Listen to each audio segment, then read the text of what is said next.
প্রবাসের জীবনে এসে কয়েকটা টাকা অনেক মেহনত করে 1 টাকা 2 টাকা 3 টাকা 5 টাকা 10 টাকা করে এই কয়েক টাকা জমিয়েছিলাম। আজ হঠাৎ করে একটা বিপদ এসে গেছে। একটা বিপদ, খুব একটা বড় বিপদ নয়, তারপরও ওইটা জরুরি। টাকাটা এমন জরুরি হয়েছে, বের করতে লাগে। তাও আজ বের করে হিসাব করলাম। প্রায় আজকে এখানে বেশ কিছুদিন হয়নি এই টাকাটা রাখার। আজকে কিন্তু এই টাকাটা বের করে হিসাব করলাম। প্রায় প্রায়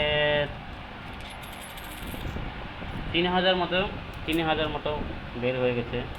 এখানে শুরু সিরিফ খুচরাগুলো দেখতেছেন। মোট টাকা গেলা হিসাব করে আমরা যেটা দেওয়া ছিল সেটাকে দিয়ে দিছি। আর এগুলা হিসাব করে আবার এটা অন্য একটা দোকানদারকে দিয়ে নোট নিয়ে আসতে হবে। এখানে প্রায় 700 টাকা আছে।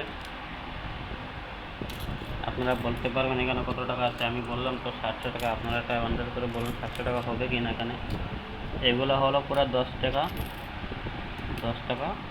এগুলো হলো 5 টাকা, এগুলো হলো 1 টাকা, এগুলো হলো 2 টাকা।